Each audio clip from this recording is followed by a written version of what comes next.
It's the late 1800s. La Sulipeña, a palatial house along a tributary to the Pampanga River in Barrio Sulipan in Apalit town, was the talk of town.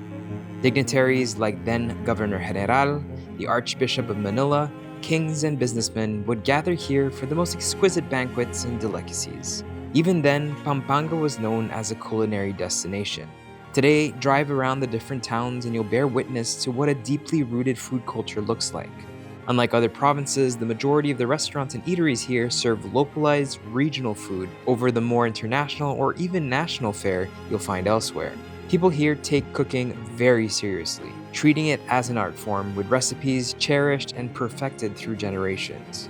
Our visit to Pampanga was both a rediscovery and a revelation. The people we talked to were not only talented cooks, but also generous storytellers who blend history, creativity, and passion into dishes rich in flavors and memories, both personal and collective. Come along and let's savor some of the best food stories that Pampanga has to offer. I think that's the Kapampangan mindset. Yung sinasabi kong Kapampangan flair, you give him something, whether it's a dish or a recipe, paano pa kaya mapapasarap to? It's the confluence of affluence.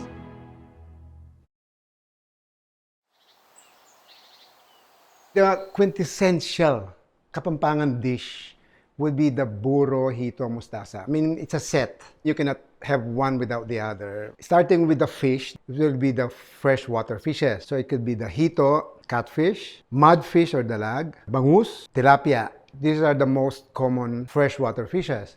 Kaya the Kapampangans, they lived off from their immediate surrounding. Lalabas lang sa paligid, makakakuha sila ng palaka, ng mga hito, mga mudfish. So, in times of plenty, anong ginagawa nila? Yung mga isda na yan, binuburo with the kanin, tapos either burong isda, any of those fishes, or hipon. Tapos nun, hindi ko alam paano naging set. Why the mustasa? Dito lang kinakain na as a salad, meaning raw. Ang mustasa kasi ginagamit din sa sinigang sa miso. But then, naluto yun, no? Pero ito, mustasa as a leaf, and it could be boiled ang palaya, and okra or eggplant, kung anong meron. Pero para sa akin yung mustasa talaga because it has like a bitter, spicy end to it. May pagka-wasabi. Kapampangan Buro roll, ang mustasa.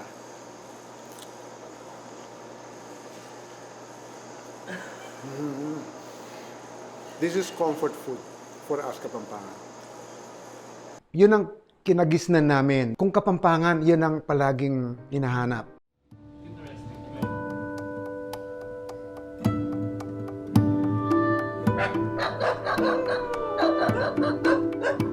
Pampanga is a really busy place, but obviously there are parts of the province where there's still a lot of farms and they're still agriculturally heavy. As you know, in these places where food sometimes and food sources can be tough, that's when you have these really cool recipes with fermentation.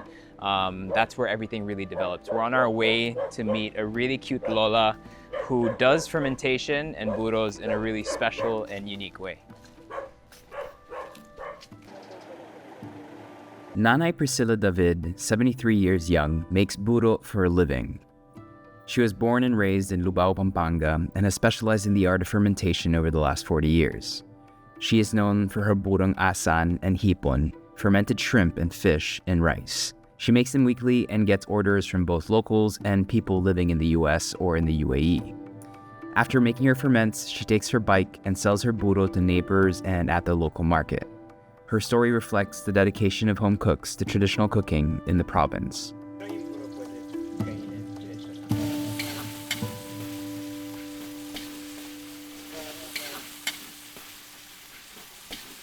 Ilang araw po yung fermentation process? Paghipon, mga 3 days o 4 days. Yung bangus o tilapia, 2 weeks. 2 weeks Yes. yung bangus ng tilapia? Kasi pinapalambot pa yung inaalis pa yung tinik. Oo. Tapos yung Balari, yung yan, balari. halos ganun din kasi palalambutin muna. Mga 2 And weeks. then,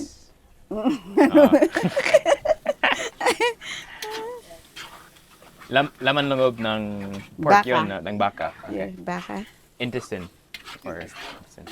Para lalo masarap. An offering for but it never vanished. Dati naglalako ko sa umaga, mga gulay-gulay, sariwang isda, may baboy, basta karne, tinitinda ko. Sa hapon naman, tinapa, tuyo, kamatis, at saka nga yung ginagawa kong buro ng isda. May kasamang talong at saka yung palaya. Sa Lubao din meron nagbuburo. Ang ginagamit naman niya is yung laman ng baka, yung tinatawag na tuwalya.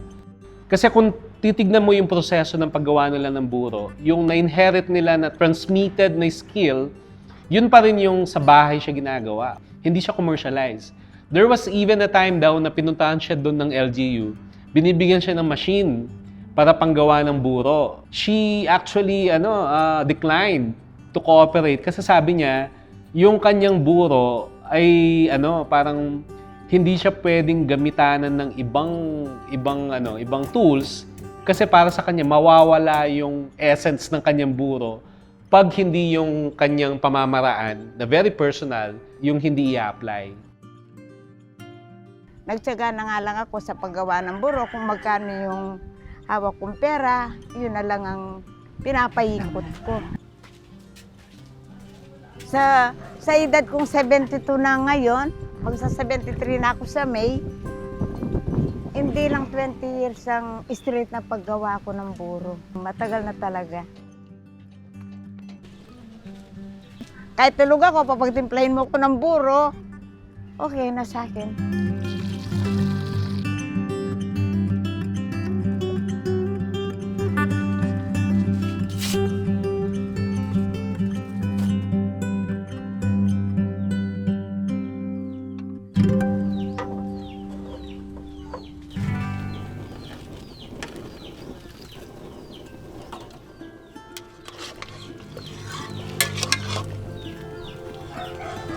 Yan ang masarap, may laman-laman. Kailan lang ako nag-try ng tuwalyang baka kasi mayroong nag-order. Sabi ko, titingnan ko kako kung magkiklik kako. Tama naman yung pagkatimpla ko. Nung matikman nila, sabi niya, uy, Apong Presi, gawa mo naman ako ng ganito, dadalhin ko sa ganito. Ayun, kaya ako natuto. Doon, tinatandaan ko ang ingredients, kung paano ang proseso, kung pagano talaga. Kumbaga, experience lang talaga. Pero mas masarap kasi yun, dahil talagang baka. Yun ang pinaka-specialty ko.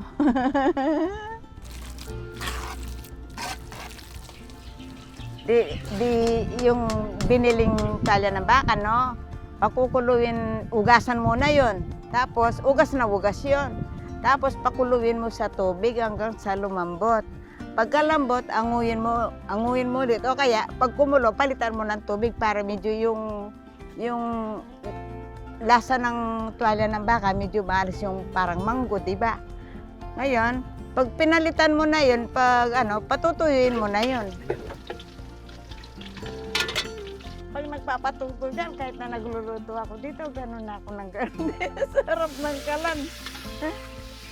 Sumasayaw ako. Magpalipas ka ng mga 1 linggo. Kasi pagbukas mo yun, parang maamoy mo, medyo may pagkaasim na. Aluin mo na ng gano'n, tapos maglulugaw ka ulit. And then, pagkalugaw, tinitikman ko kasi yun kung pwede nang iluto, titikman ko muna. Pag hindi pa, wag mo na. Mag-additional ako ng 2 days. So, kaya, karamihan 2 araw.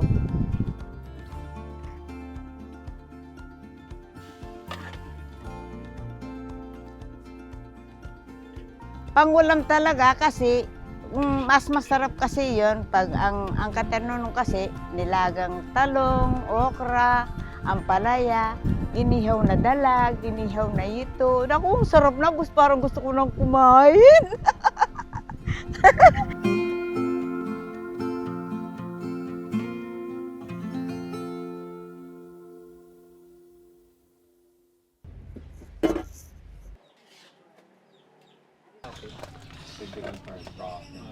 How do we eat this? I think it's we can eat it with our bare hands, get the vegetable and dip Okay. the vegetable. So yung veggies lang tapos? Ganito lang? Okay. Look at me. And how about the fish? Where do you put the fish in? Usually you put it Put together. In your plate and then put together. Okay. So, but we can dip just the Yeah, vegetables. you can. Musa sa Kamay. Musa? Musa sa? Talbos ng kamuti. Talbos Talbos ng ng kamote. kamote. So I'll try ito yung Hipon. hipon. Yung How much you should have? nasunog na per- bawang. Spoonful. Okay.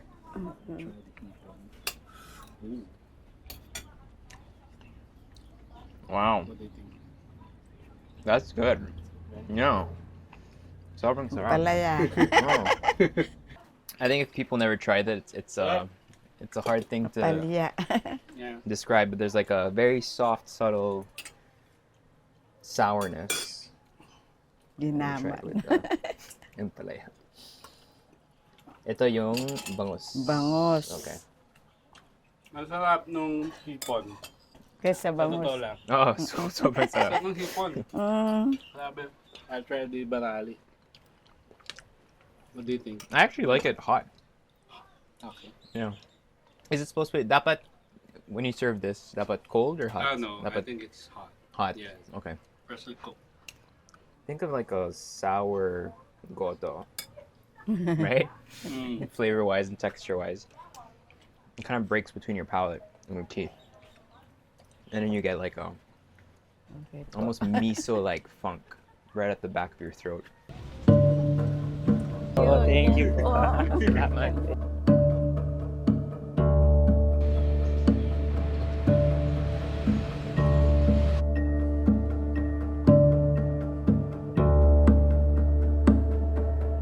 Like Buro, Taba na Talangka turned into crab paste is another delicacy that entails a lot of labor, time, and love. Crab paste is a mix of crab guts and roe, preserved with vinegar and cooked down with garlic and salt. We are used to seeing it in jars, unknown to us as how tedious the process of making it is, solidifying its place as one of the best Filipino condiments. Sasmuan is home to the freshest seafood you'll find in Pampanga, where most of its residents' main source of income are bountiful catches of fish, tiger prawns, mussels, and more. It's no wonder that 85% of the labor force in Sasmuan are heavily involved in its aquaculture. Beyond the diversity of the seafood, one of the local treasures is Taba na Talangka. And to score one of the best jars in the municipality, look no further than the likes of Aling Tisya.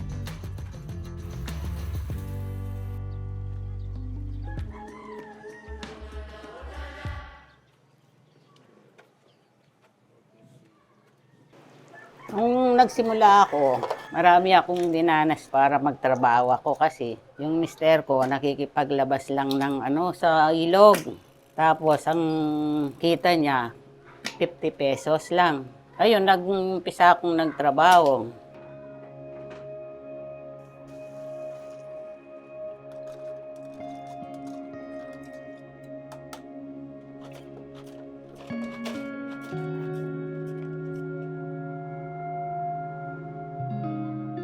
Nagtinda ako ng ipon sa palengke.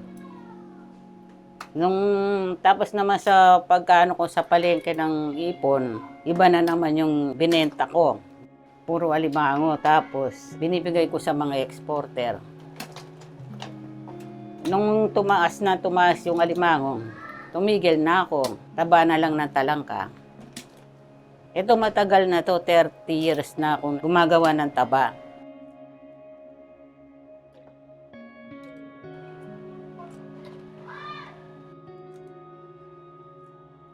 Yung suki ko, naguhulog sa akin ng talangka, nagtitinda. Nagbabayang sell ako ng puro buhay. Kaya may nagturo sa akin yung suki ko. Magano ka na lang ng tabang talangka, sabi niya sa akin. Nagumpisa ako noon, sako-sako pa. Minsan 500 kilos ang pinupusit namin ng mga kapatid ko. Mura pa noon, yung 450 ngayon, 30 pesos lang. Mula noon na, ito na lang. Ganito yung pag madaling araw, punta na ako ng Guagua, 2:00 ng madaling araw. Tapos, pag uwi ko dito, bandang 3:00 ng madaling araw, nandito na yung mga kapatid ko, nag-uumpisa na sila. Natatapos sila noon 6:00. Ako na magluluto noon na wala akong pahinga. Papahinga lang ako pagluto na yung linuluto kong taba. Ganito yung pagbubukas ng talangka. Ito, gawakan mo lang ng ganyan, yon. Sa init kaya naiwan yon, no? Kaya wala nang laman yung tulukob niya. Kailangan maalis ito kasi marumi.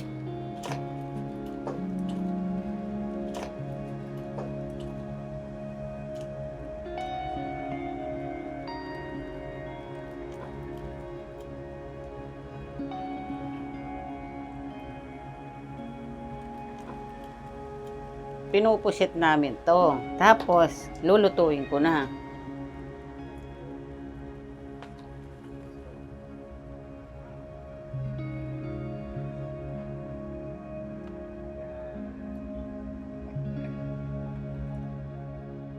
Bago ako natuto, matagal pa na natatapon lahat yung pinaghirapan ko.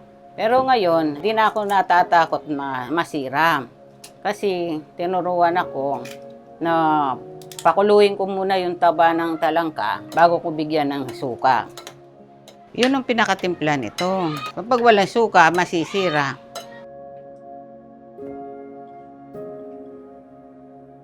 Pag tuyo na, ayun, magpakulo na ako ng mantika tapos bawang. Luto na nun kasi matagal maluto, minsan 2 oras.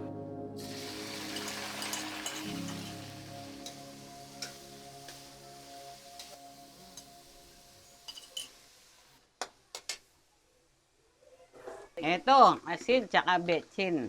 Pampasarap to. Yan ha. Yung tinatalawsik na mantika niyan.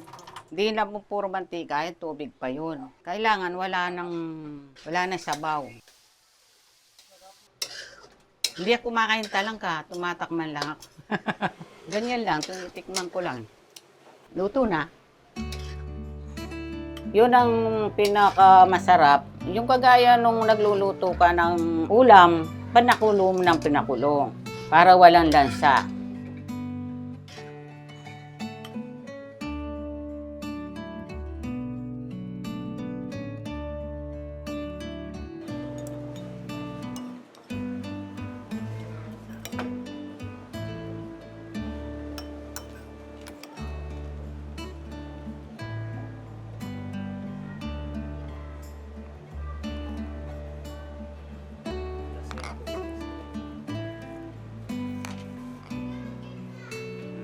Ener! Oy, kunin mo to, atid mo sa sa Guagua doon sa Betes, kay Dangdang.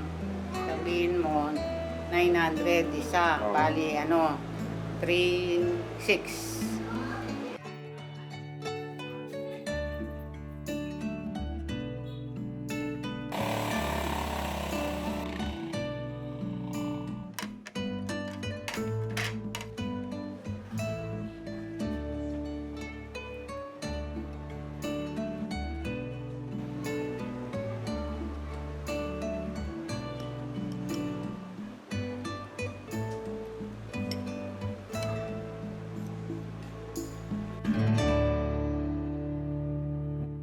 From its waters to its mountains, Pampanga is blessed with treasures that have sustained generations of Filipinos, including Susan Alvaro de Leon and the rest of the Aeta community living in Florida Blanca. In the mountains, they found a way to live sustainably while continuing traditions passed down by their ancestors.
Yung pangalan ko, Susan Alvaro. Ako yung bilang na magulang ng mga bata.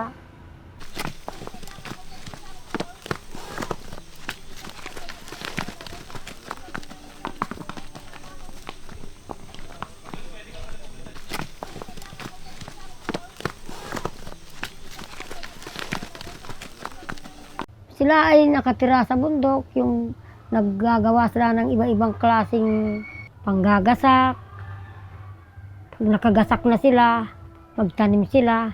Magtanim sila ng yung gabi, kamuting kahoy, patani, sigarilyas. Yung unang panahon, ubi, yan ang kinabubuhayan ng mga Aetas. Natuto namin sa mga magulang namin, sa mga apo. Namana ng mga magulang namin sa mga apo namin.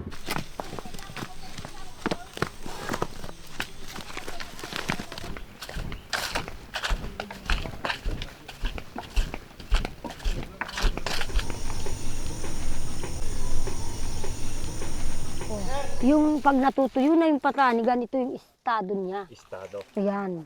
Ito yung sariwa. Ito yung Tuyo. tuyo. Oh, tignan mo yung bunga niya. Oh. Nakakain yan. Oh. Ito masarap sa karne ng baboy, manok. Lagyan mo ng kamatis, petsay. Meron ka din ampalaya? Wala nang ampalaya, tag-ulan lang kasi. Sana kung nakakaakyat kayo ng buwan ng August, yan. July, may bunga na, ay, may na-harvest na.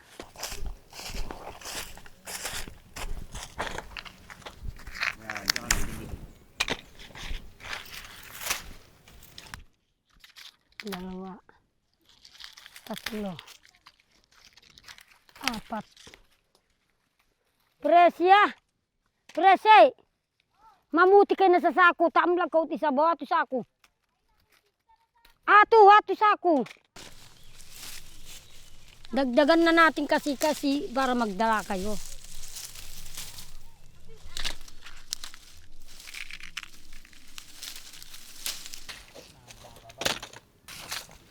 Salita namin dito mag-indi. Sa sakop ng porak mag-ansi. Kahit Aita kami, hindi parehas ang language ng Aita. Iba-iba kaming language ng Aita eh. Hindi kahit saan sa buong mundo. Iisa lang yung sa buong mundo ang Aita.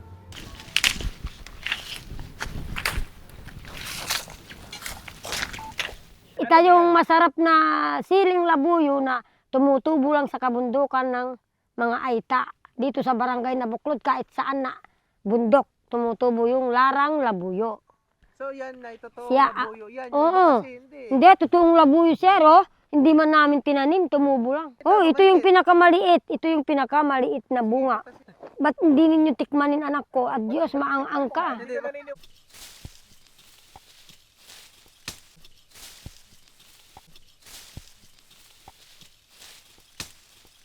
Ito yung ano. Oh, ito yung laman na. Ito yung iluluto mamaya. Puti siya, oh.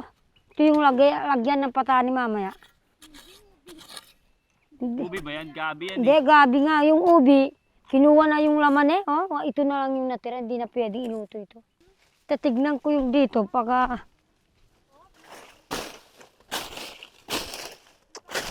kinuha na ano na kasi eh.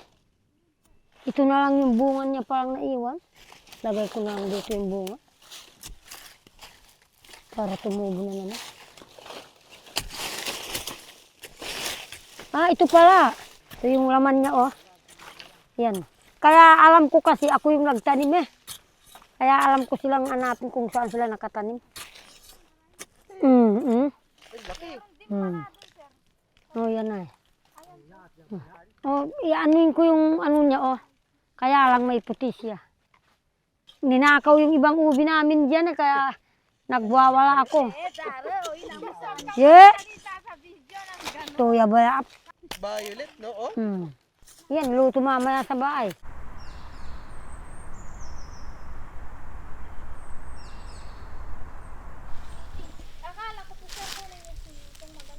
Ano po nangyari sa inyo nung pumutok yung mga pinatubo? Nagtakbuhan yung mga Aita.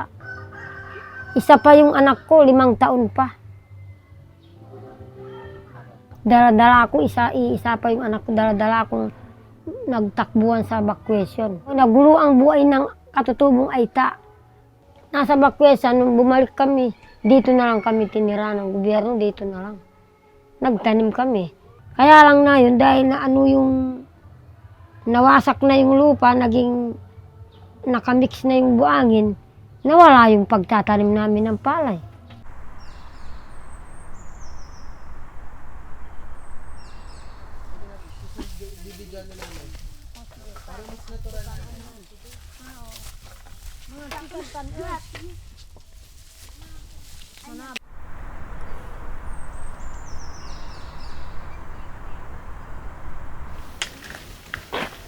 Importante yung bukid kasi sa isang Aita kasi doon namumuhay ang unang panahon na Aita. Kung wala yung bukid na yon, hindi nabubuhay ang Aita. Kahit binibigyan ng pagkain yung Aita, hindi naman sapat kung hindi ka magtanim. Kaya kabisado namin yung lupa. Nagisingan nga namin sa mga lola namin, sa nanay namin.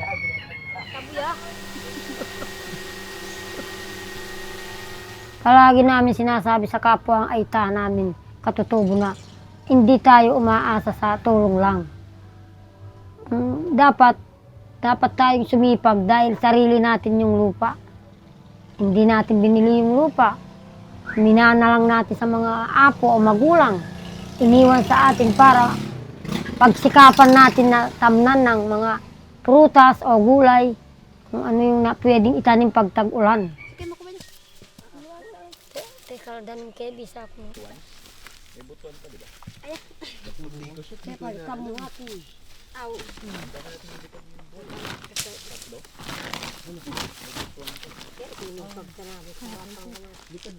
Kupat kanwa kay amo na punto ko natin sila.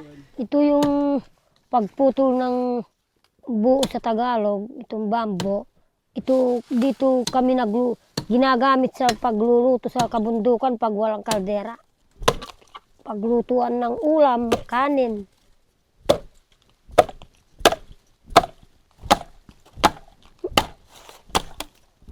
Lutuan ng sabaw. Kung wala ka kaldera sa pulo, sabaw.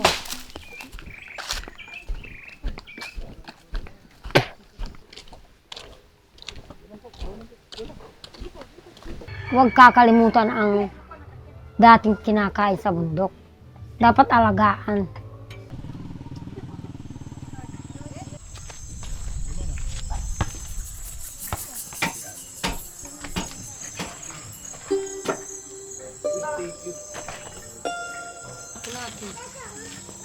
Satu si Kresi.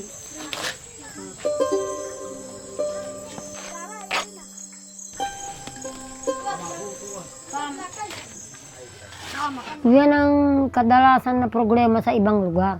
Sa ancestral domain, sa lupa. Minsan inaagaw ng unat. Kahit sabihin mo ng minana namin sa magulang o apo, hindi mo pala alam, may nakikipag-agaw pa. Hindi maganda yun, anak ko. Parang nakikipag-away pa yung ibang tao sa mga Aita. Dapat nag-aral ka man o hindi ka nag-aral, huwag mong inaapak-apakan ang kapwa mong Aita, na binabastos mo yung kapwa mong Aita.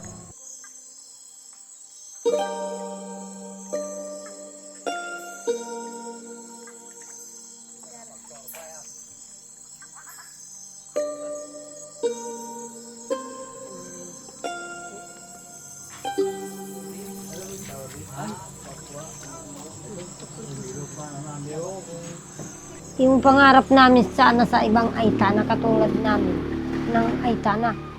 Sana wag aagawan ng ibang tao ang mga lugar nila. Kasi kawawa rin sila eh.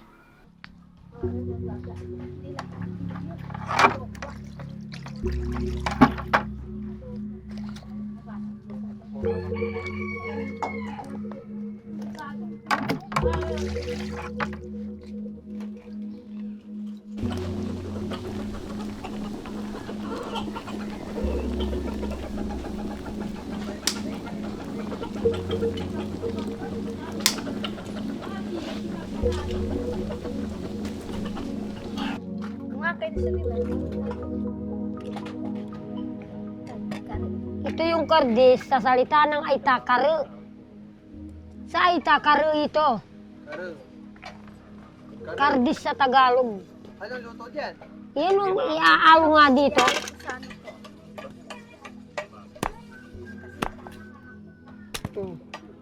Iaalo mamaya para matikman ninyo. Para ang pagkain ng Aetas, matikman ninyo na ibang walang. Nung unang panahon kasi hindi kami gumagamit ng taba, yung mantika. Alos pinapakulo lang yung kinakain ng Aetas. Minsan walang betsit, basta asin lang. Nabubuhay na yung Aetas.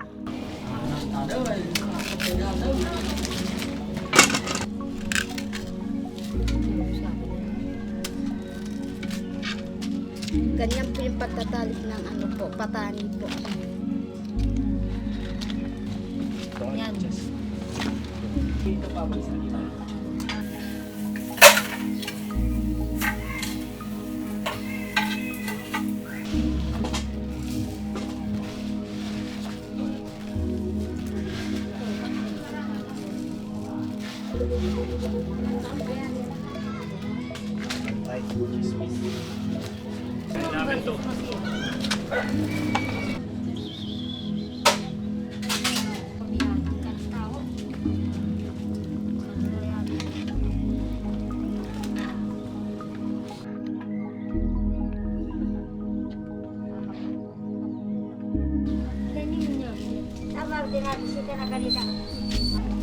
Na yung takip niya, takap. Hindi agad na kulay.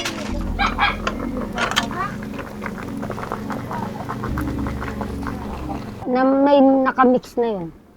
Na yung sinasabi sukit. Kaya lang, wala siyang saging, wala siyang kamuting baging. Yung linalaga. Dapat dalawa pa yung wala doon eh. Kamuting baging, saka saging.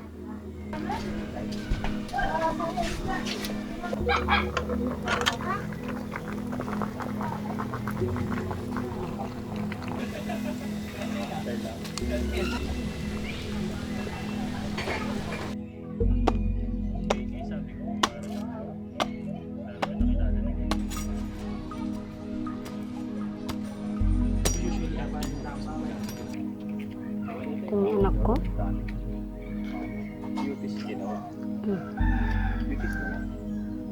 Naurog kasi yung takip nila. Pidya, pila ning minuto yun? 4. Oo, ne. Adwang kante magsina.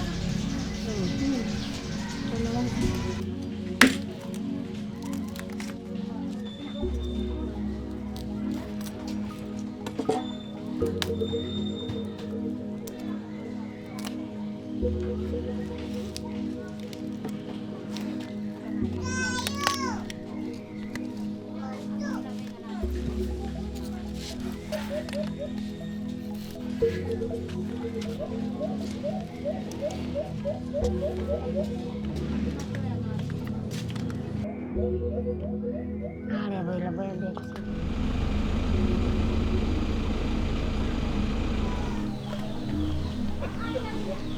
Laboy na natin.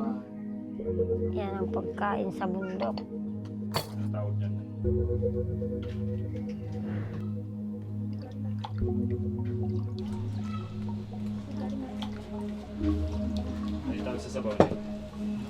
Sikit yan.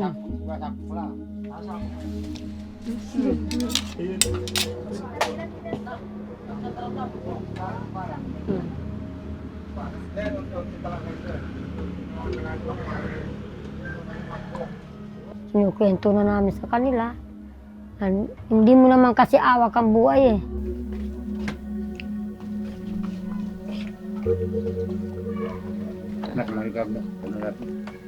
Huwag mong kalimutan yung kultura.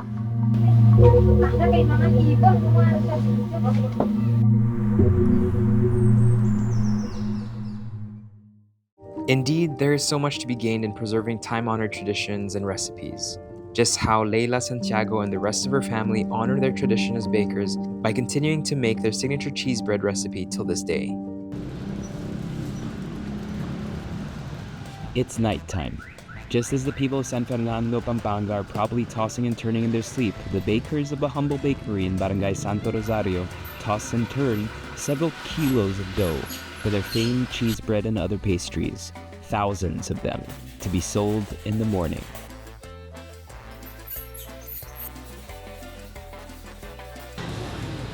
Ako si Leila Santiago, the third generation owner of LBS Bakeshop. Yung bakery business namin, originally, yung lola ko, siya yung nagbe-bakery sa sa Arayat. Nag-move kami from Arayat to San Fernando. Bali may supplier kami dito ng bakery ingredients. In-offer nila yung pwesto nila. Doon namin na umpisahan yung LA Bakeshop. So naging mag-partner yung mother ko and yung owner ng pwesto na si Angeline. Doon nanggaling yung mga initials nila, yung Leonie and Angie. Kaya naging LA Bakeshop siya. Yung lola ko, nagbabarter siya ng mga goods from Arayat. Dinadala niya sa Divisoria. There was a time, walang cash na pambayad yung mga traders. So ang binabayad sa kanya is yung flour. Hanggang sa dumami yung flour namin, why not open a bakery? So doon nag-start yung Julius Bakery. Yung mga parents ko, natuto din sila kasi parang tumutulong din sila doon sa bakery. Hanggang nag-pass on na lang sa generation namin. Nung nag-asawa na yung dad ko, nung naging mag-asawa na sila, parang yung management, pinas on niya sa parents ko. Partners yung mother ko tsaka si Angeline dun sa LA Bakeshop. Nag-start yun noong 1985. Bali 20 years din kaming mag-partner. But siguro, merong mas ibang plan sa amin si God. So, sila mismo nagsabi na gusto na nila maghiwalay na kami. So, tamang-tama naman, in-offer sa amin itong pwesto namin ngayon. Why not use the name of my mother, which is Leonila B. Santiago, and nilagyan na lang namin ng bake shop and kitchenette. So, doon nag-start yung aming LBS, which is noong 2008 ito. Run by third and fourth generation of Santiagos, LBS bakes their cheese bread fresh every day.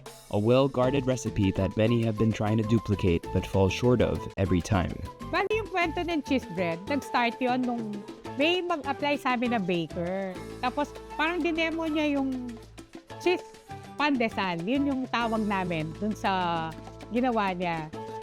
Since yung mother ko, sa bakery business talaga sila, parang in-improve nila yung recipe hanggang sa makarating kami dun sa kung ano yung cheese bread today. So, from cheese pandesal, naging cheese bread na siya. To meet the huge demand of their cheese bread, LBS bakes their prized golden bites in 2 batches. One at night to be sold during the opening hours and another at noon to be sold in the afternoon. There is only one guarantee, and that is everything will be gone by the end of the day. Average of 8,000 to 10,000 pieces per day. That's about siguro 300 plus boxes a day. Bale, yung 1 box of cheese bread is 30 pieces per box. Pero meron din kaming mix siya with the Spanish bread. 10 pieces na Spanish and 20 pieces the cheese bread. Isa rin yung Spanish bread sa bestseller namin. Sa paggawa ng cheese bread, parang mga basic ingredients din yung mga ginagamit namin, like yung flour, sugar, shortening, tapos margarine. Pero yung pinaka-crumble nung cheese bread sa taas, meron kaming special mixture na ginagawa, which is imported yung aming ingredients. Kaya cheesy siya, na creamy, na soft, Yun yung nagpapasarap.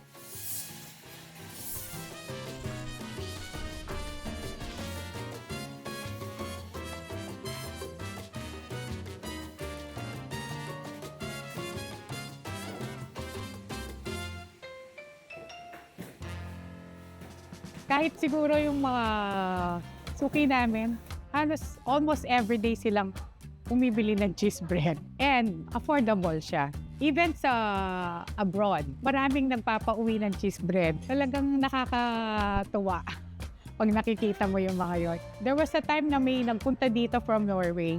Talagang dinayo pa daw niya yung cheese bread namin dito.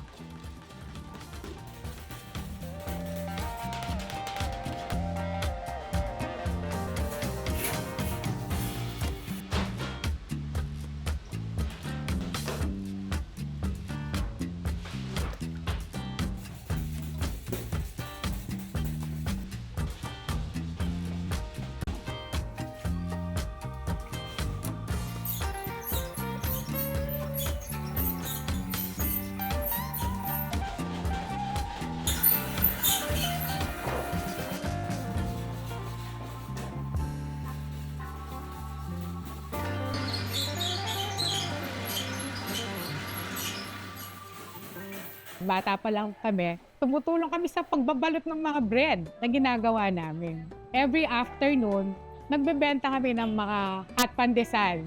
Ako, yung sister ko si Pai, tapos yung cousin namin, kaming tatlo, bit namin yung drum na punong-puno ng hot pandesal. Tapos, naglalakad kami, nililibot namin yon. So, nag-e-enjoy kami. At the same time, meron kaming konting bayad for our work.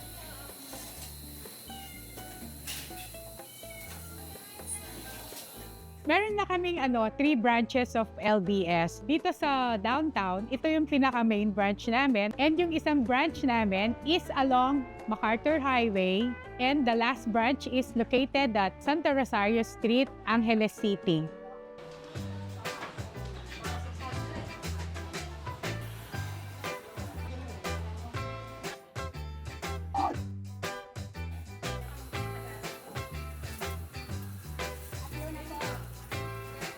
Pag nagpunta sila dito, tinatry na rin nila yung mga ibang pagkain, palabok, sisig, na famous din dito sa San Fernando, yung mga barbecue. Siyempre, nakakatulong din yon sa aming mga Kapampangan. Basta pagkain Kapampangan, manyaman.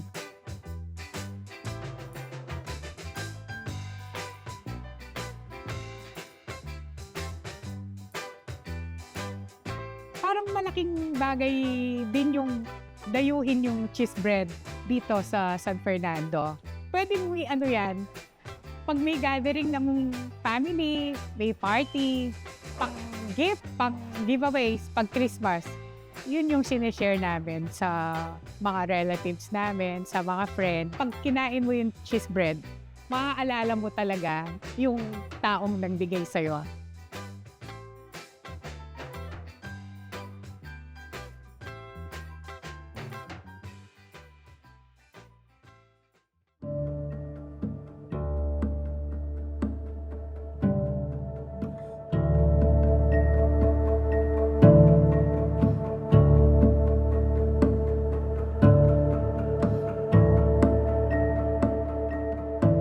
That was a full day of eating, and I finally get my cheese rolls. You got that granular, sugary kind of texture, and like that monai-ish bread inside. For me, that kind of represents all the food that we've been discovering so far in Pampanga. It's very familiar, very close to us in terms of distance if you live in Manila. It's something that has those comforting notes and flavors of Filipino cuisine that we all love, yet it has a certain uniqueness to it that makes it truly its own, exactly like this little piece of pastry.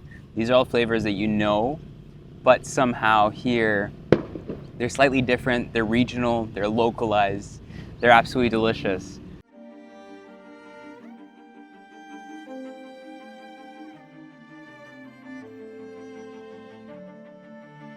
Why the Kapampangan panlasa? No, matindi yung ano namin, hinahanap nila yung dapat malinamnam, malasa siya. May kasabihan kami, parang pinanganak kami na merong bitsin daw sa dila.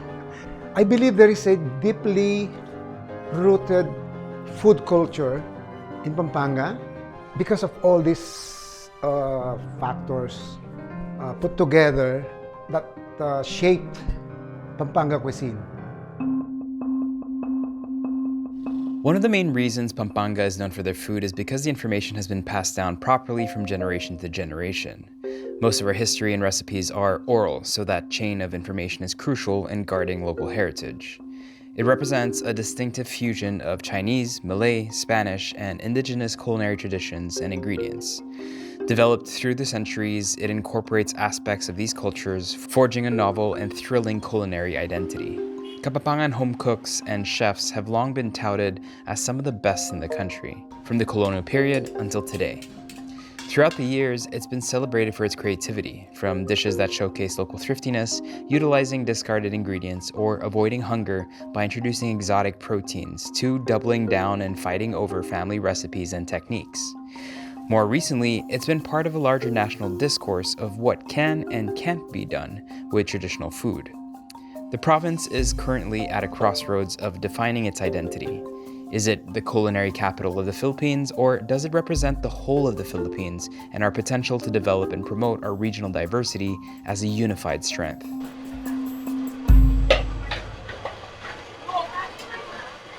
I'll need a lot of context to explore the food of the province, so I called up Jam Melchor. Jam is the founder of the Philippines Culinary Heritage Movement. Through it, he has established Filipino Food Month and is an active member of Slow Food International. He's all about promoting Filipino food locally and internationally, and just happens to be from Angeles City. We met up at Annie Bea's Eatery, a local spot where the grill is always smoking. They started off as a small food shop, and now they are in a much larger space. Any time of the day, they sell some of the best Angeles has to offer. I also love that they post their menu daily on social media. On the day we went, they had some torta, asado manok, sipo egg, batsui, fried hito, ginataing hipon with mustasa, pitichan, and sisig.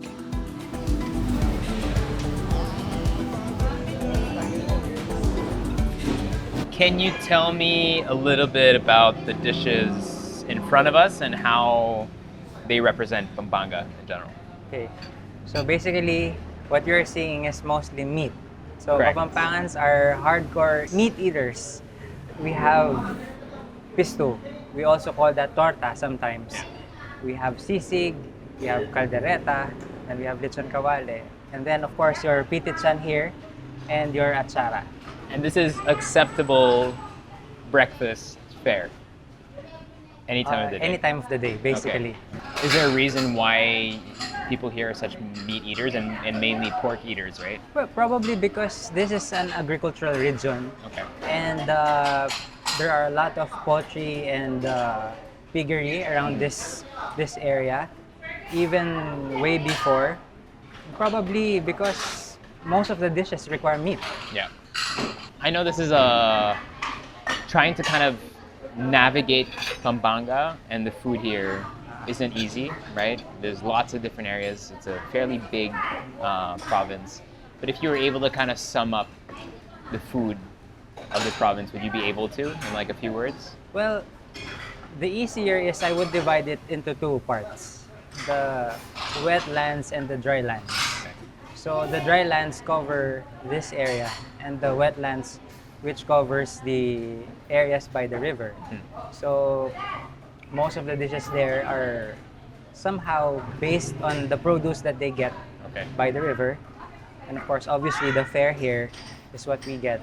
Yeah. Farms, the communities surrounding us. And in terms of historical influences, it's a bit of everything, right? It's a bit of everything. There's some Chinese influences, some Spanish influences, some obviously heirloom and kind of like pre-colonial dishes. Yes, yes, definitely. All right, let's try this. So this is our chicharron. Yes. And you were saying, what's the right way of eating this here? Well, in Pampanga, you eat this pitichan. We call it pitichan. These are small chicharron.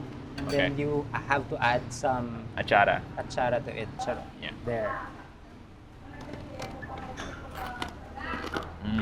That's very nice. So you grew up here? I grew up here. Angeles. Born and raised. Definitely, our life is surrounded by lots of different events, food events. Yeah. My parents and my grandparents are active in the scene as well.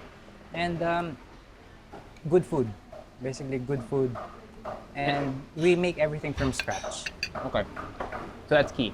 So there's still a love of cooking at home versus convenience. People still take a sense of pride in making food at home.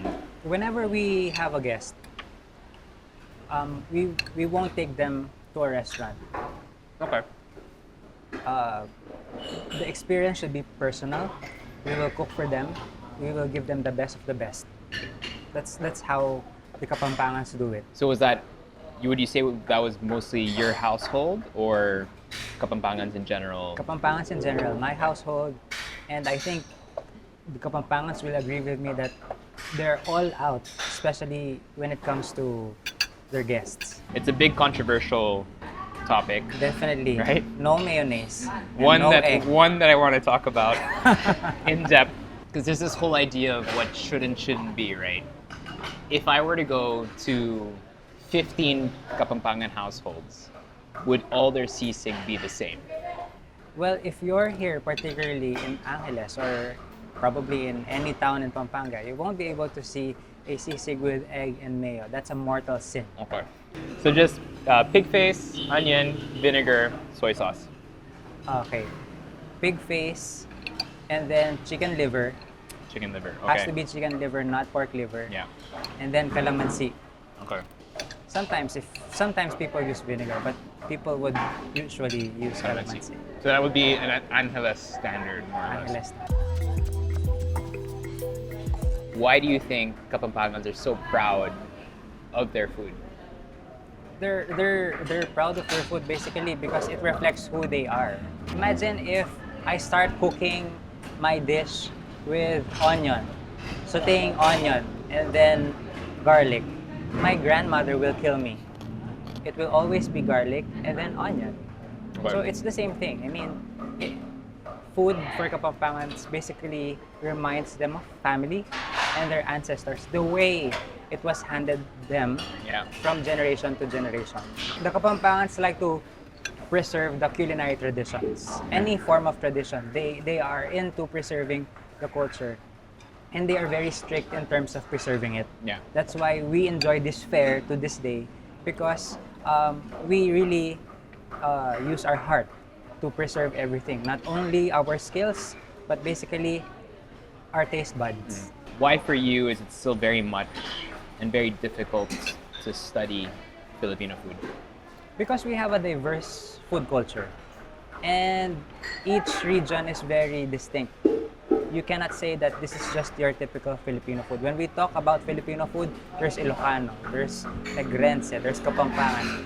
And each food has their subcategories. You can't like put it in a one box and define it.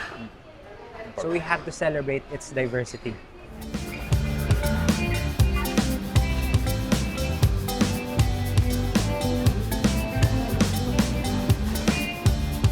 Our next stop was Aling Mila's. I just keep coming back to this place. Just like Annie Bea's, this was a small hole in the wall before it expanded into what it is today. Her tokwat baboy and pako salad are staple orders, and their sisig is different from others, as the pig bits are boiled and then deep fried. You end up getting a more gelatinous yet crisp flavor. So I said this off cam, and I'm going to say it officially on cam. For me, Mila's is probably one of my favorite places to come. So this you would already consider not necessarily a very traditional sisig, right? They've played around with the flavors, but in essence, they've kept it quite straightforward. Yes, absolutely. They've just added the, probably some deep fried bits in there. They give it extra crunch. And do you remember during the time that the onion prices were very high? Yeah. So what the sisig places here in Pampanga, instead of adding more onions, they added more meat. So it's quite the opposite, you know. Because meat, thank you. Because meat was more cheaper than the onions. That's insane. I still find that insane. So why do you like coming to Mila's? I like going here because of the food, most especially because of this pako salad. It really balances with this, especially for those who don't really consume so much rice. Yeah. So that's one thing I realized when I was in Iloilo, Western Visayas. Balance is very important there. Yes. Is that something that you also find here, that you always need a little bit of sour with some sweet? Oh, definitely. By default, our taste buds, we like to mix and match, Yeah. if I may say. There you go. It's one of the most common ingredients in the Philippines, pako, but still one of the hardest to find when you're in Manila. Exactly. Right? I usually get mine in farmer's market. That's right. Yeah. Yeah, that's beautiful. Really sweet, fresh, lots of texture. Yeah. Okay, this is the other thing that they're famous for. Is this very Kapampangan or not so much? Well, it is. Look at the pork they use. It's also mascara. So mix it in. Yeah, go ahead. So this mascara, soy sauce, deep fried tofu, And celery. celery. Red onion. What I like, it's a very different flavor profile. You can go to certain restaurants where things taste the same, like pork, but everything tastes like its own dish. It's very different. Definitely more Chinese in terms of influence, right? So I'm gonna ask you about the question that should not be asked. So this whole conversation about a culinary capital. I'm not gonna ask you whether you agree or not. What I'm gonna ask you is, why do you think people are talking about that? What puts Pampanga and the cuisine here in that kind of conversation where people are debating whether or not it should be considered like a bastion of Filipino cuisine in the Philippines? I think basically because the Kapampangans take their food and culture seriously. We're really passionate about it. And when you're passionate with something, you try your very best to protect it. It's a coping mechanism to the globalization of things. So for me, as an advocate of Filipino cuisine, of course, I love the diversity of our food. But you cannot remove the Kapampangan in me. Perhaps the Kapampangan in me ignited my passion in protecting the Filipino cuisine, all in all. One of the major challenges is the government infrastructure, the support. Because in other countries, their government really supports the industry as a whole as a way to promote their culture in other countries.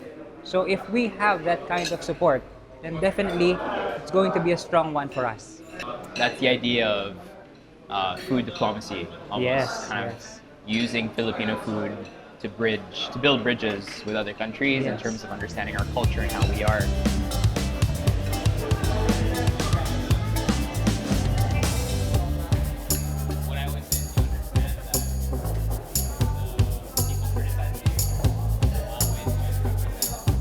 Right as we were leaving, we met Milagros Gomez herself, a living legend in these parts. I was all porked out from our first two stops that I needed to cool off with something light, and I heard about this sherbet stall that most locals were raving about. Hi, po.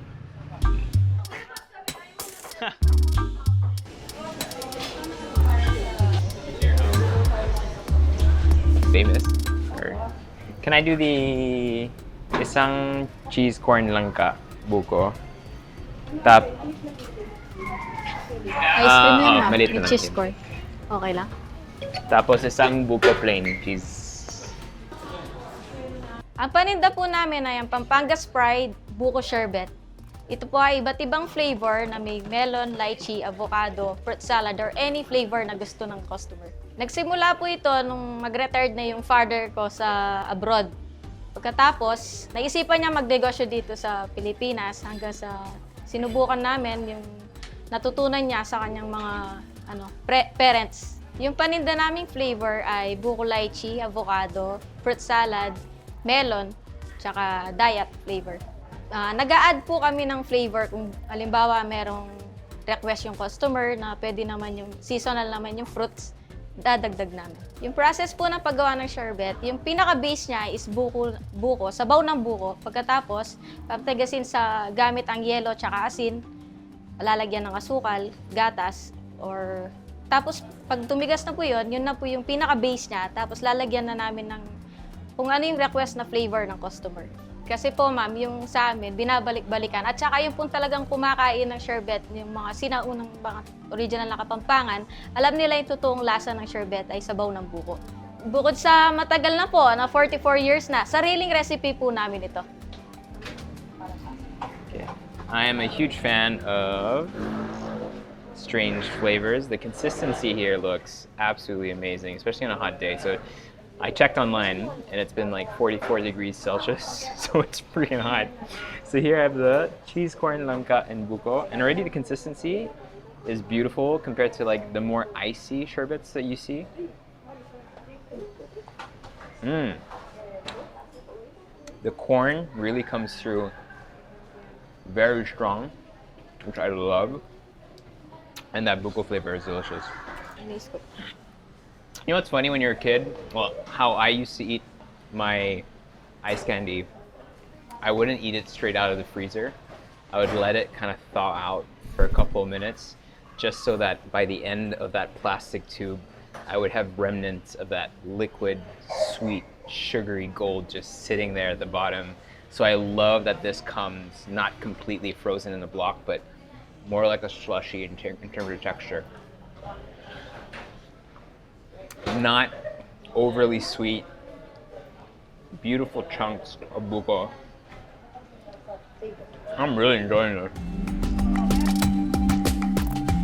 Every province in the Philippines has a go-to merienda or kakanin spot. We were just lucky that Susie's was right across from where we were. There's a recurring theme here. Susie's was once also just a small karinderya. In 1972, Miss Anicia Aison started serving Kapampangan dishes and snacks to the travelers who were shopping in Nepomart, which was known at that time for imported goods. Today, they have 22 branches serving their brand of Kapampangan delicacies and pasalubongs. It is busy in here, lots of people. I love to see it. This is the best sign of whether or not a place is an institution is if one, they have tons of branches kind of all over the province, and two, if it's absolutely chocked full. It's 4 p.m. Like, it looks like a lunch crowd, but it's not. This is a merienda crowd. But obviously in the Philippines, we do merienda heavy and proudly. So we have a beautiful pancit palabok. We've got tibok and a halo-halo, which are all things that I highly recommend that you eat when you come to Pampanga. Let's mix this up. I haven't actually had a really good palabok in a long time. For the uninitiated, beautiful rice noodles with usually a sauce that consists of annatto seeds, which gives it that beautiful orange color. Some people use shrimp heads or shrimp stock to really give it a thick kind of seafood flavor. And some people say the best ones come from Malabon. Some people say the best ones come from Pampanga. Let's give this a try. I know Susie's is very famous for this.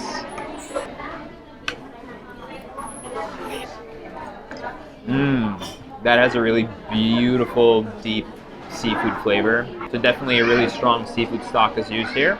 And finally, they're very known for their tibok. So a real tibok is a traditional Papangan, I guess, dessert / kakanin because it is made with soaked rice. But the real mark of a proper tibok is carabao milk. We actually did a video about this a few years ago, but I'm a huge fan of carabao milk. It has massive fat content, way more than cows. We have a lot of carabaos in the Philippines, and it is one of those industries that I would love to see develop more, because if you make your coffee lattes, if you make your ice creams, if you make all your desserts with carabao milk, trust me, you'll just get a much deeper, milkier, creamier flavor, which would be, I would love to kind of see more of carabao milk used everywhere.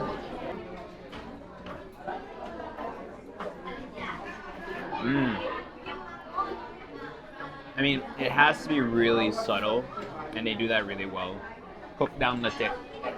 You get lots of fattiness from the coconut oil or the coconut milk that was rendered out into coconut oil.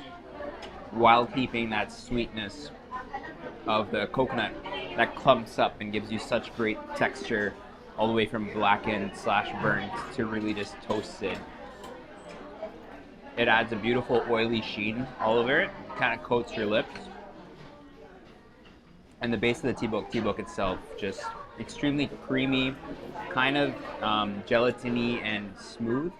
It still has to be kind of like jiggly in your container.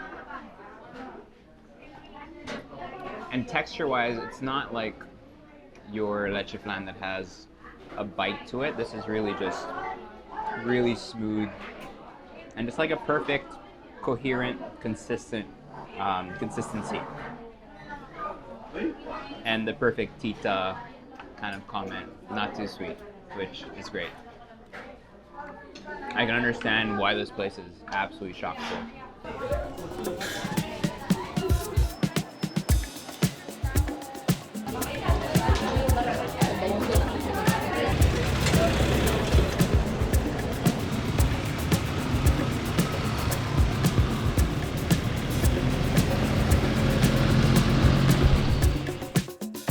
You've all heard of tocino, but have you heard of pindang?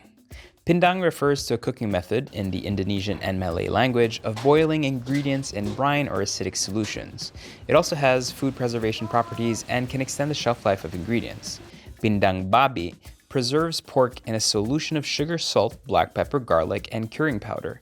In some areas of Pampanga, pindang is also known as burong babi. In Candaba, for example, this involves fermenting rice with pork in a buried clay pot. It is then fished out and fried. This is the dish that gave birth to tocino, a staple that is now made all over the country. We were invited to tour the massive factory of one of the most popular brands, Pampanga's Best.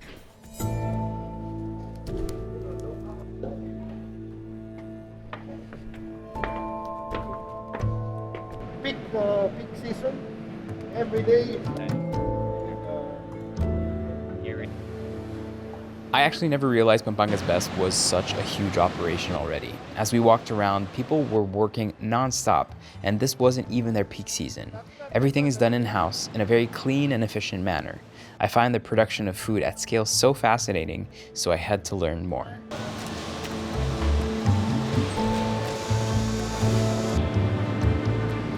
Can you tell me a little about how Pampanga's Best came to be? It all started way back in late 60s when my mother was in politics, a city councilor of San Fernando. But my mother originally was from Bacolor. We were in the trucking business and at the same time gasoline station. But my mother noticed that the business was not that good. She told me that we need another business, a business that is sustainable. She has a diamond ring. She pawned it in a private person amounting to 5,000 pesos. For a diamond ring? Yeah. But at that time, 5,000 was already quite a big amount. And from there, she started processing this, what we call tocino. But first, it was not tocino. It was termed as the local processed meat as pindang, or they call it the burong babi. And she said that I have a piece of ham leg here. Could you help me? So, okay, I'll help you. I'll process it. But on one condition, you have to sell my product in the wet market. So her comadre agreed. So she processed that piece of ham. And that very same day when her comadre came back, it was sold. Everything was sold. So she made another order. But of course, she will have to supply her the meat. Until it has gained popularity. And through word of mouth, they say, okay, we want that product. And this time, it will be on a commercial basis. And she told me, it has to have a name, and not the name that is being called, Burong Babi or Pindang. And what's that name? I asked my mom. Says, Tocino. Why Tocino? Why Tocino? Where did you get that name? And she said that it's a Spanish name like a bacon or what, a processed meat. Processed. That would be the name of the product. And I will give it a brand, meaning a brand. And what would be the brand? Because there are many Pindang, there are many Burong Babi around in the market.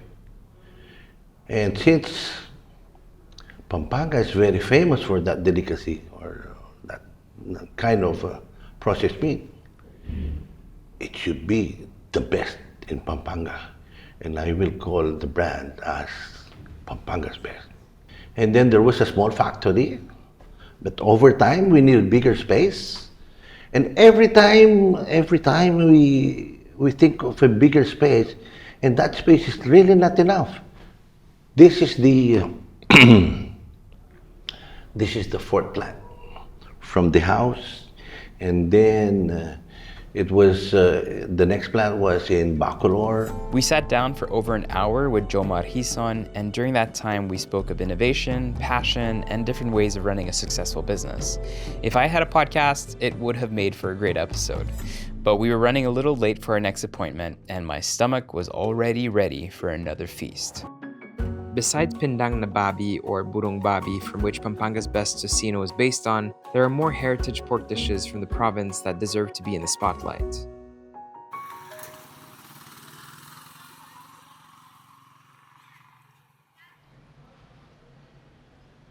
Ako si Raimundo Ocampo, may-ari ng basisang na may higit ng 60 years at nagluluto ng sisig at saka pigtad. Actually, yung pangalan ng basisang, hindi naman sa nanay ko yun eh. Yung ninang niya, nagtitinda ng lugawan noon dito. Pero yung iba, tinatawag na itong Macmundo eh. Kasi yung McDonald ang sikat noon. Parang yun tulad nila, Macmundo. Raimundo kasi ako eh. Oo. Actually, yung nanay kong nag-aral ng cook. Kaya nagluluto siya sa piyesta, sa kasal, gano'n. So, kapag may niluluto yung nanay ko, tinitignan ko paano niya niluluto, paano niya ginagawa. Kasi ako mahilig akong sa pagkain. Pag tinikman ko kasi, alam ko na kung paano gagawin. Kailangan talagang aprobado sa panlasa yung ginagawa ko. Yung pigtad originally talaga sa mother ko. Dalawa lang niluluto ng nanay ko noon. Okoy at saka yung dinuguan. Yung bituka, madalang nagluluto ng... Siguro dito sa Pampanga, dalawa lang kami. Kasi yung hindi nila alam na kung paano nila ugasan o yung maalis yung amoy. Ito nga medyo puti yung bituka. Hindi ganun marumi.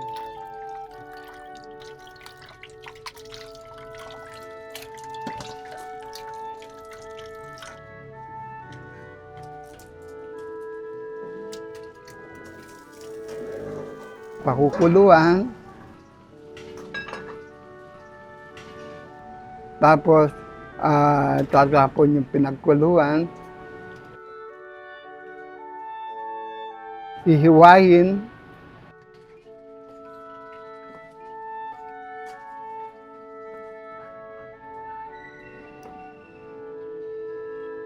Pagkatapos, pakukuluan uli. Tapos, tatapon na ulit yung pinagkuluan. Lalagyan ng suka, paminta, toyo,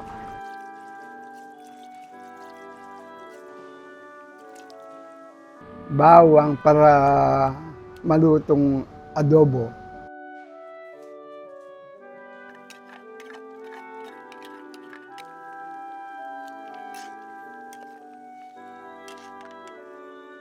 Pag adobo na, so ilalagay na yung dinuguan.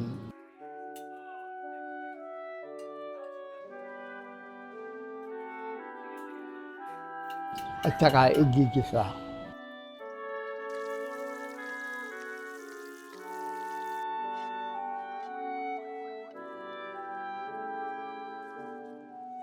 Actually, yung tidpad, kasulad din yung tinumis, dinuguan. Ang pagkakaiba lang dito ay yung bituka ang ginagamit namin. Itong sisig na ito dito lang sa Betis, umiiral. Wala sa ibang kanto. Hindi sa amin ang umpisa nito. May concept nito ay yung mga Ribera. Kasi yung iba, naghahanap ng sisig, kaso wala na sila. Kaya inadapt ko yung pagluluto nila ng sisig. Yung sisig ngayon, ang alam ng mga bata, yung ginagamit nila kalamansi. Dry ang hindi tulad ng sisig namin, may sabaw, nakalubog sa suka. Parang sumisisid, kaya yung pangalan, sisig. Yung ulo ng baboy o tenga ng baboy, ipakukuluan lang yun.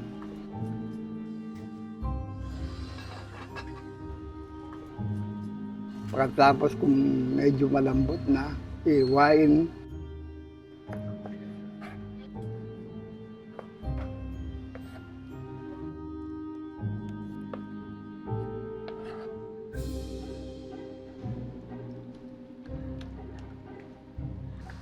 Tapos, gagawa ka ng sauce, yung suka, sibuyas, siling labuyo. Pagkatapos, lagyan mo ng konting asukal. Kung maasim, okay na. Yung siling matwa, ginagawa pa mo rin ngayon. Pero pa konti-konti na lang. Hindi na tulad noon. Kasi yung matatandang may alam sa siling matwa, yun na lang bumibili. Yung mga kabataan ngayon, hindi na alam. At saka yung mga umorder na lang sa akin, yung minom. Kapag mayroon silang gathering, so order na lang sa akin.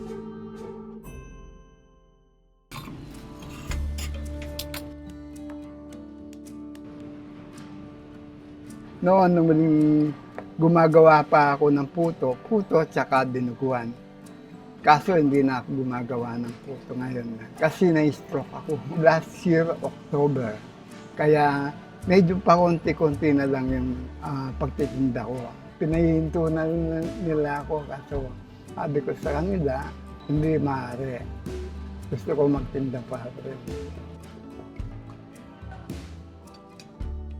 Yung mga abroad kasi tinatanong nila kung buhay pa yung basisang. Kaya gumagawa pa rin ako kasi kung minsan mayroong balikbayan, yun ang hinahanap. Kasi yun ang simbolo ng antiquity namin dito. Kumbaga, antique na yun eh. Hanggang malakas pa ako, pinagpapatuloy ko. Kaya ano yung mga tang?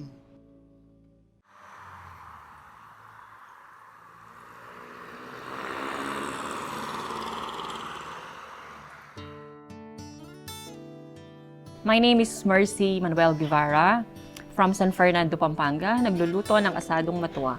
Nahilig kaming magluto mula pagkabata namin kasi meron kaming tita na cook siya, na-invite sa mga fiesta, sa mga wedding, tapos mga binyag. So every time na ma-invite siya, sinasama niya kami.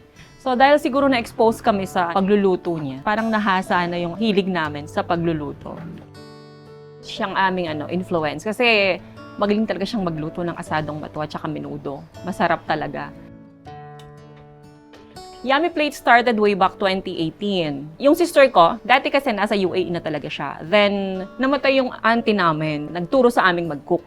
So, yung kapatid ko, umuwi siya that time. So, syempre, nag-iisip kami ng mga na pwedeng gawin. So, sabi namin, start muna kami sa food tray. After nung pandemic, maraming nag-decide mag-business ng ganyan, di ba? So, yun, humina. So, yung sister ko, nag-decide siyang bumalik na ng UAE. So, mag-isa na lang ako na nag-Yummy Plate. I'll do it every weekend na lang. Yung sister ko nga lagi niya sinasabi sa akin kasi the whole week pagod ka na. Tapos weekend, instead na magpapahinga ka, nagluluto pa ako. Pero siguro dahil hilig ko, kahit pagod ako, kapag nasa harap ako ng kalan, nagluluto, nakakatanggal ng stress, ng pagod. So, nakaka-happy lang. Ako kasi ang ginagawa ko, yung meat na pinipili namin is kasim kasi meron siyang konting taba-taba. Tsaka malambot yung part na yun. Ang ginagawa ko, na-marinate ko muna ng few hours pero it's better kung overnight nang sa calamansi, toyo, salt, tsaka bawang, sibuyas, paminta.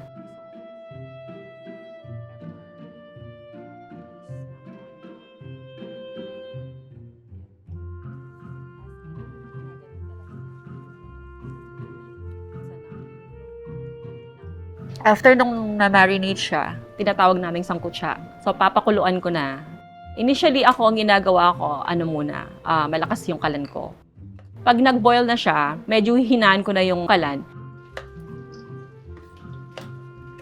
Then, akong ginagawa ko, ina-add ko na kaagad yung bell pepper para ma-incorporate ng maigi sa karne.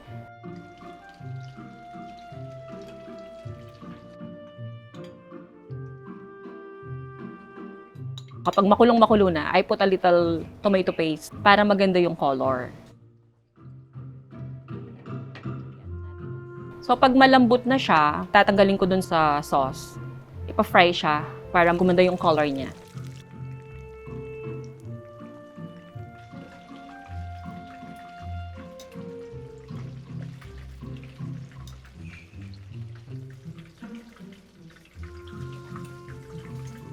Then, igigisa yung sauce sa bawang sibuyas at tomato sauce.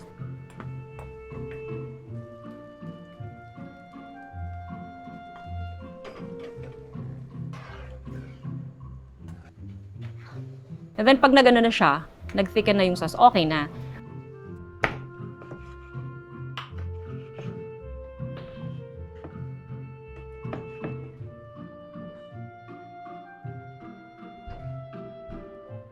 Ano naman kasi yung asadong matwa parang versatile niya. Kasi pwede siya pang everyday, pag may okasyon, laging present yung tinatawag nila dodo, menudo, asado. Kenny Mangan!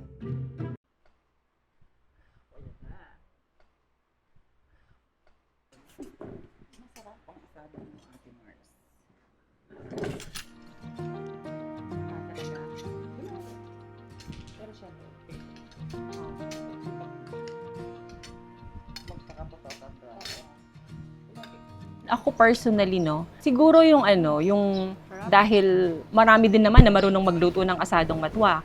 Kaya until now, niluluto nila kasi every time na kinakain nila, parang naaalala nila yung nanay nila, lola. So, meron talaga siyang relevant sa buhay nila. Kaya parang yung attachment ng asadong matwa sa kanila, it's a little personal.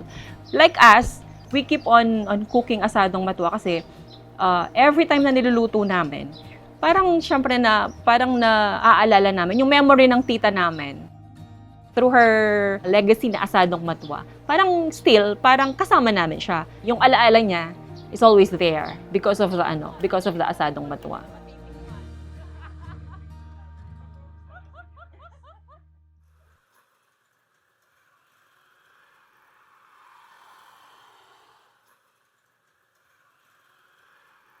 Ako po si Joanne Castro, 12 years na po kaming gumagawa ng petit charon. So, nag-start po yung love ko sa cooking. Nakita ko yung mga 6 or 7 ako. Nagkakat yung mga lola ko dun sa tinatawag nilang papag. So, si lolo ko po nagkakatay ng baboy. Isa po ako dun sa mga bata na mahilig sumama sa matatanda. Nakikita ko kasi yun nga sabi ko, minsan nilalagay nila sa lata. yung leftover ng pag nagkatay sila ng baboy. So, yung leftover na balat po, ginagawa nilang picturesque. Tapos, aside sa gawin siyang picturesque, pinansasahog sa gulay. Actually po, dati kasi sa mga grocery, mahirap pong maghanap ng balat ng baboy. One time may nakita po ako as in ang dami ng stock. So, ang ginawa ko po, binili namin, niluto namin. Tapos, sinubukan na po namin ibenta. Tapos, naghahanap na po ako supplier. Tapos, yun na po, nakakita na ako hanggang dinire-diretso na po namin. So, sa akin po, yung size niya is bite size.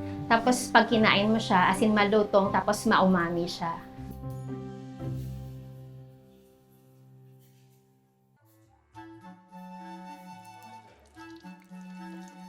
So, yung una po is, i-boil namin ng konti yung baboy. Kung may leftover po kaming mantika from yung dati naming picturesque, yun po yung ilalagay namin, or mismong yung balat po ng baboy ilalagay namin, maglalabas po siya ng sariling mantika.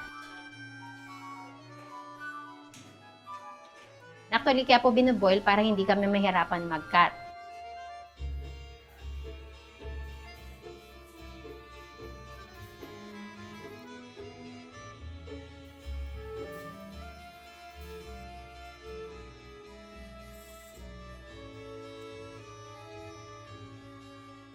Then, iluluto namin ito 30 to 1 hour po para maging pabato na tinatawag.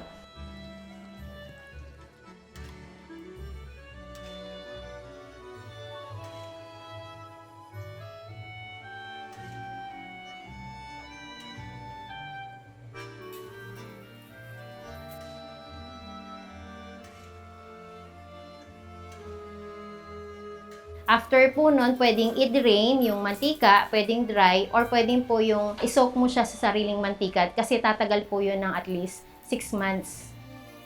Then after po nun, hindi pa namin siya pwedeng iluto. A day after or 2 days, mas maganda po yung alsa niya. Kailangan matyaga ka kasi wag mong mamadaliin.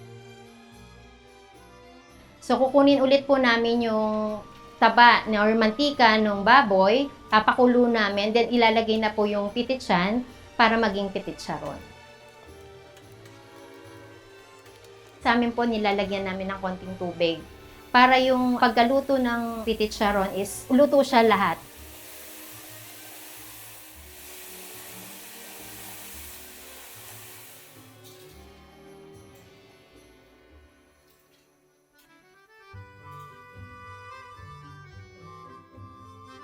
Kahit yung matatanda, sasabihin nila pag natikman nila yung picturesque namin. Ito yung picturesque natin dati pa. So, ito talaga yung picturesque ng Kapampangan. Kasi po, sa paniniwala ko, kung dire-diretso na ipapractice, ipapamana, never pong makakat yung past natin sa pinanggalingan ng pagluluto natin. Kahit tikman lang po yung pagkain, maalala nila na ito yung authentic na Kapampangan, ito yung dati pa na niluluto ng mga lola natin. Ganun siya ka-importante kasi naaalala pa rin ng kabataan yung mga old tradition kung paano magluto.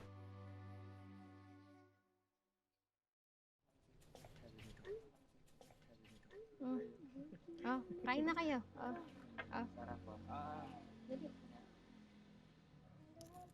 Nag-aral po ako ng acupuncture sa Manila.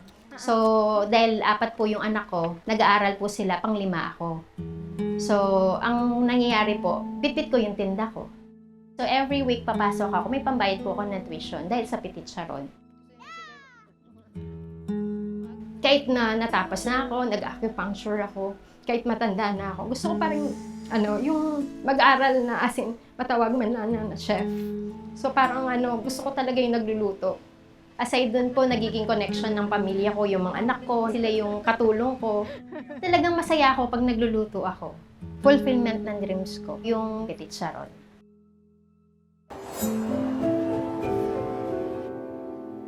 There are a few restaurants that serve massive menus of Kapampangan specialties such as Balay Dutong, Abes Farm, Balay Kapampangan, to name a few. But I had never been to Apag Marangle, and I have only heard good things. Apag Marangle is a Kapampangan restaurant. We really branded it a Kapampangan restaurant because we're serving authentic Kapampangan cuisine which is prepared, cooked, and done in a very traditional way. Apag means served, Marangle means farm, so served in the farm. We opened Apag Marangle in 2008. For me, the hardest people to please are the Kapampangan. Especially, as I've said, they know the food. For example, my asado is different from the asado of my neighbor. Or our inihaw here is different from the other towns. We have our own versions. Pero there is this standard lasa that alam namin na dapat ganun yung lasa. Like, caldereta should taste like caldereta and not asado and not mechado. The purpose is still there to promote and preserve the authentic Kapampangan cuisine. The challenge is still there.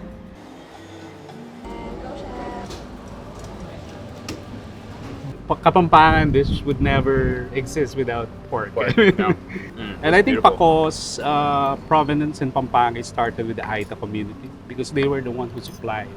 So it's really a connection, just like the Chinese community who stayed like for 3 centuries and then assimilated. Ruston Banal is an interdisciplinary artist and visual ethnographer whose creative output combines photography, filmmaking, and traditional art production. He's a staunch cultural advocate and has become fascinated with culinary history, heritage, and foodways. We actually met under really strange circumstances a few years back, but more about that later. Okay, so let's give the crickets a try. Yeah, I think so. So crickets are, would this be very traditional?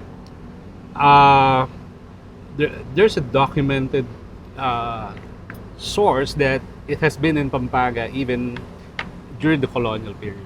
Okay. Especially when Pampanga was plagued with there was this plague that the Kapampangans never able to produce the conventional dishes because of poverty, and then they started eating So it was what's available.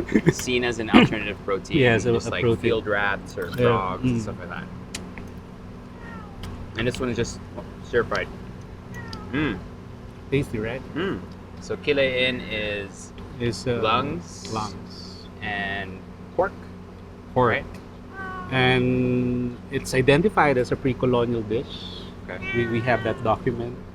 And I think it's similar with the asado. It's like these are part of those lineup of when you say Kapampangan dish, you have kilain. Yes. Kapampangans in general have always practiced whole animal cooking and eating. Yes, because you can find that in kilain, in titad, and even in we have the like an asado made with isaw. Okay. So we also have that. Really? And yes, Oh, we also okay. have that. And also, I think this is part of those soak in vinegar dishes of Pampanga. Same lineup with sisig. Yeah. Like vinegar is crucial in Pampanga because we have the palm trees. Okay. Because we are near the river. So it's all kaon. Yes, vinegars? yes. Okay. We boil meat to preserve them and to, like, especially in a family setup, to distribute it, you need to preserve. Yes, this is the dinuguan. But pork also. Pork also. And the blood is coagulated. Yes. Unlike the other dinuguan where blood is added as a sauce. As a sauce. The Kapampangan titad is basically a dish with a mixture of solid blood. Got it. Not just the sauce. So you pronounce it kitad? Titad, yes. Titad. They are better tasting when cold. Like, for example, Really? you cook them today, and then after several days, that's where the flavors saturates, Right. diba? So this is what we do with kilain. We cook it like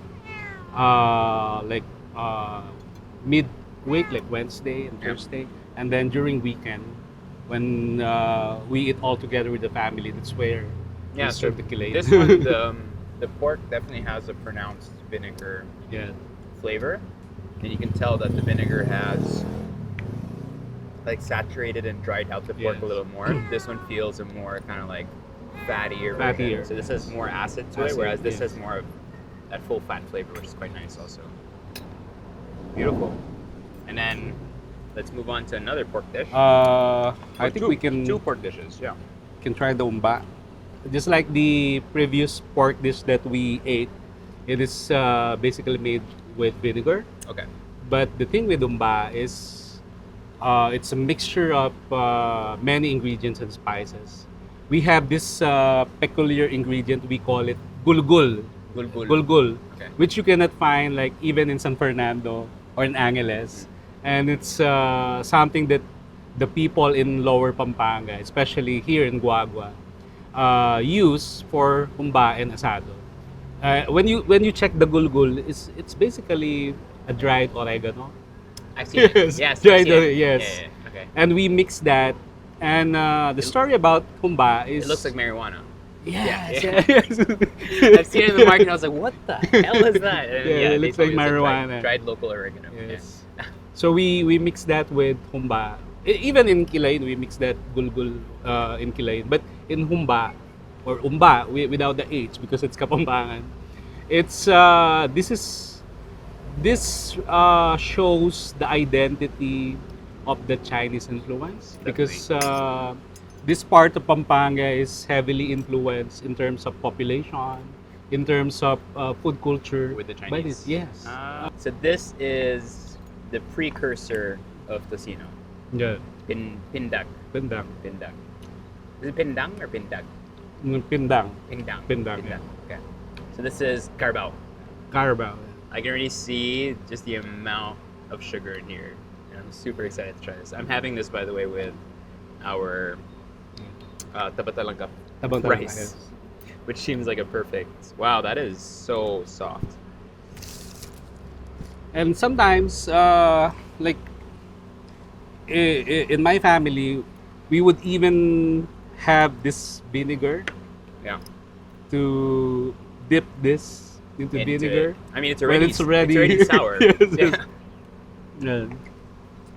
Wow. But this is one of my favorites. I've never had this. First time? Yeah. It's really soft. It's right? almost ketchup-y in intensity and flavor, and it's way softer than like any tocinos I've tried. Right. The story of the pindang damulag or pindang carabao, because the Kapampangans treat carabao more useful in farms, so you don't kill the carabao. So in most cases, the reason why we have the pindang damulag or pindang carabao is because the carabao died. Okay. Or because of old age. Okay. So because of old age, very controversial today. Yes. Okay. Because of old age, the meat tend to become softer. Yes, that's how it goes. Like they ferment it to make it more softer. Like when you bite it, it explodes in your mouth. Yeah. That's the texture. So intense. And so you have this both for carabao and for pork. Pork, yes. As well. So basically, what we do is like get the mustasa and then put this. Yes. This is burong. This is burong shrimp. Yeah. So I like burong shrimp compared to burong dalag. And Because, then this in here yeah. also. I love this. And this is very traditional. Very to traditional. Eat mustard leaves like this. Like even before the arrival of the Spanish, we've been eating buro. We eat burong mustasa also, right? Yeah, burong mustasa. Although we put any kinds of vegetable like eggplants and... So for people who don't know, Ruston and I met a long time ago online. The people in Pampanga once attacked me because it was chicken sisig, right? Okay, I made a chicken sisig recipe on Tastemade. Yeah. Remember this? And then we started chatting online through Messenger, and he was mentioning off cam like that you're happy that we're that we're Yeah. coming, and I was telling you in the comments, there's always people saying, "Do you hate Pampanga? Why do you never cover Pampanga?" We're here. We don't hate it. We just wanted to do it properly. So I've been asking everyone this, that we've been meeting. Why do you think Kapapangans are so kind of like proud of their food and their culinary heritage? I think because like food in Pampanga is part of the conversation, everyday conversation. It's more like a common thing that when the Kapampangans eat their lunch, they are already talking about their dinner.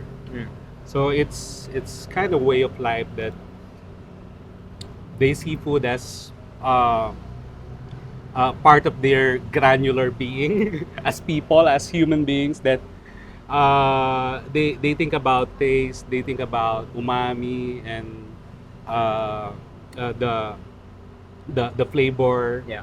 So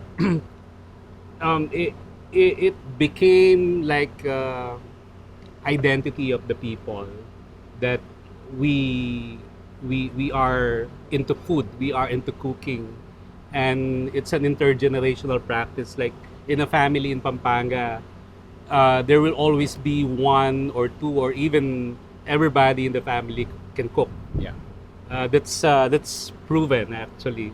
You can see that in communities. And when I was doing the book, it even cemented that mysticism, because every time I go to municipalities and then talk to people, and then like for example, I have this resource person talking about the dish, and then he or she has a family around hearing the conversation, they would even intervene. No, that's you don't put asin first, you put the rice before fermenting it, things like that. So they even argue. So argument amongst themselves. Yes. In the same family. Yes, Okay. yes. They even argue.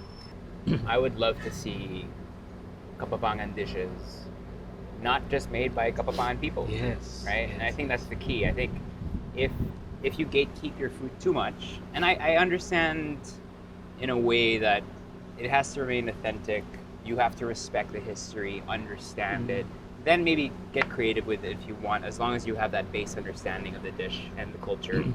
But if the thought process is only Kapampangans can cook food from this region, then the food will always just remain in this region. Show me any Filipino food restaurant in the world, I can probably name 90% of the menu without ever seeing the menu, right? Yes. Adobo is going to be there, lechon's going to be there, sisig's probably going to be there. And sisig did come out. Sisig came out of the Kapapangan food realm and became kind of like almost a national dish, right? And I feel like for the culture to spread and for the love for Kapapangan food to spread, it's really important for all these other dishes to really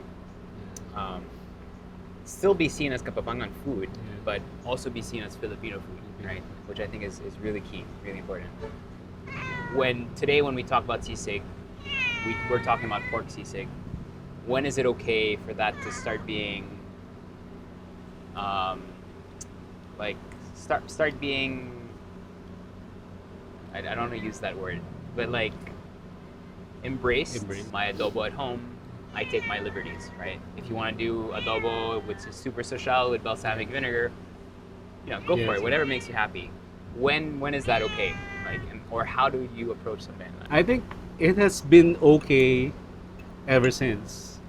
The real problem emerged when that idea that a certain group is the best in cooking and in culinary tradition became like a weapon. Yeah. Okay. To standardize and gatekeep. Like for example, the sisig. This is the only way you can cook sisig. And that's the reason why the idea of that culinary capital is an idea I wanted to dismantle, because it actually never helped in exploring and unraveling and even sharing the idea of food. Because even if you go to Pampanga, sisig has multiple versions. Like we have sisig in Lubao, which is entirely different from the sisig in Guagua. But these are neighboring towns. Like in sisig in Lubao, it's made of like the banana heart. Okay. Yeah, the banana heart. It's made of banana heart, and usually sautéed with shrimp, or even a little bit of pork. While in guagua, the sisig is just simply boiled pork and with vinegar and chili. Yeah. And you go to Angeles, which is more like the modern version that we know today. If you compare them, these are three different dishes, but named as sisig. Correct. So that alone would at least inform people that food is not really just like a one-time put in a box thing. It's something that evolves.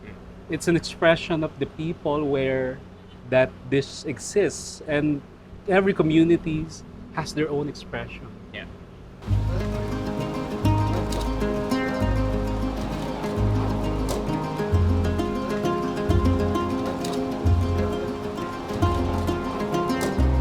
We could have gone on and on with Ruston. It's great to see people recognizing gastronomy as our cultural heritage while never losing sight of how food changes and evolves with the times.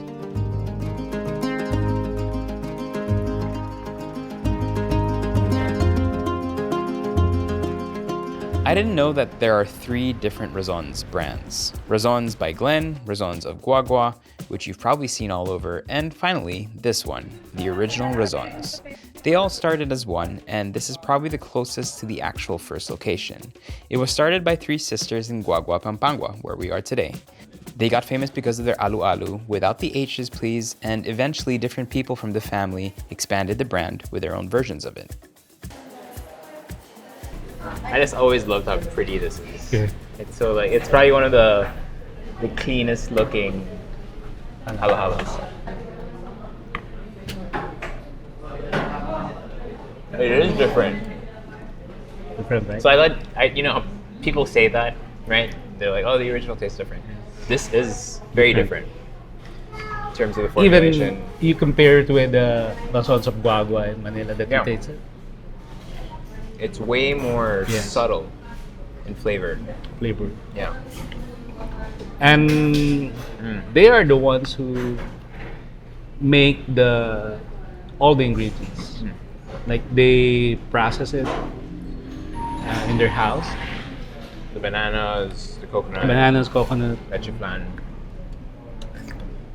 I think that's where the magic starts. Like, they That don't is- buy pre-made ingredients, unlike the commercially available halo-halo that It's very tedious to make halo-halo, Yes, right? yes. There's a lot of elements you have to make from scratch.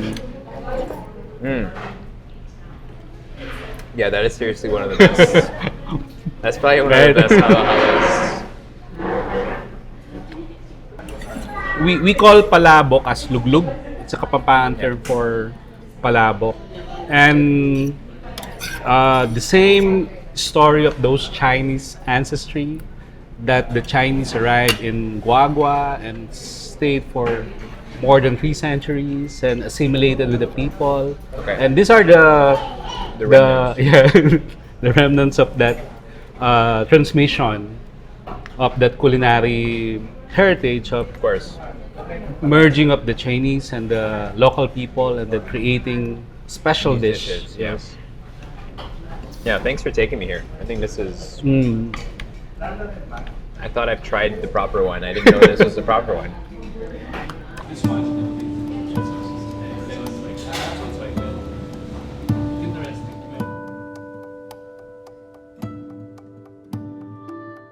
Yung understanding natin sa pagkain, dapat inclusive. Ina-accept natin yung diversity. Hindi dapat maging isa lang yung kapital na parang napaka-colonial ng mentality na parang ito lang yung hero, ito lang yung pinakatanyag, ito lang yung pinakamagaling. So, when you say culinary capital, capital is an asset. When you say asset, food is an asset. Siguro ang pwedeng gawin is kung ano man yung meron yung Kapampangan, dapat share. Kung ano man yung pamamaraan na naging good practice or naging best practice ng pamamaraan ng pagkain, dapat i-share at lahat dapat makinabang. Hindi lang yung Kapampangan, kundi lahat. Lahat ng bayan, lahat ng community sa bawat probinsya ng Pilipinas ay may pagmamalaking culinary asset Kaya masasabing lahat ay culinary capital.